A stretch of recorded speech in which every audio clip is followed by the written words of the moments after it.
नाज़रीन, जमायत इस्लामी ज़िले घोटकी जे ज़िले अॻवान ऐं नाले वारे अदीब लेखक सरदार अहमद तबस्सुम गडाणी चयो त मीरपुर माथेलो मोनोटेक्निकल कॉलेज में असांजे शहर ऐं आसपास जे काफ़ी इलाइक़नि में ॻोठनि जे शागिर्दनि जे लाइ हिक ई अहम तालीमी इदारे तौरु हुकूमत सिंध तरफ़ां मंज़ूर करायो वियो हो ऐं बिल्डिंग बि तयारु थी चुकी हुई, पर बदकिस्मती सां उन बिल्डिंग में डिप्टी कमिश्नर जी ऑफिस रखी वई। असां नौजवान नस्ल ख़ासि तौरु शागिर्दनि सां ज़्यादती कई वई आहे।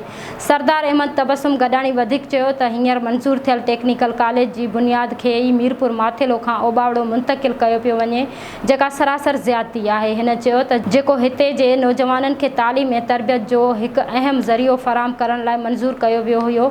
असांजे शहर जा शागिर्द ऐं वालिदैन उन कॉलेज मां वॾियूं उमेदूं रखनि था ऐं उन जी तरक़ी सां गॾोगॾु असांजो इलाइक़ो पिणु ख़ुशहाल थींदो। सरदार अहमद तबस्सुम गडाणी वाज़े कयो त हीउ कॉलेज असांजे शहर जो आहे ऐं असां हिते ई उन खे जारी रखणु ॾींदासीं। असां कंहिं बि सूरत में हिन कॉलेज खे ॿिए हंधि मुंतक़िल थियणु न ॾींदासीं। उहो असांजो हक़ आहे ऐं असां हर मुमकिन तरीक़े सां पंहिंजे हक़ जो दिफ़ा कंदासीं। जेकॾहिं कॉलेज खे मीरपुर माथेलो खां ॿाहिरि मुंतक़िल करण जो को बि मनसूबो ठाहियो वियो त उन जो शदीद रद्द अमल थींदो। असांजा शागिर्द, वालिदैन ऐं शहर जा माण्हू मुतहद थी हिन फ़ैसिले जी मुखालफ़त कंदा ऐं कॉलेज जे मुंतक़िली खे रोकण लाइ हर तरह जो क़दम खणंदासीं।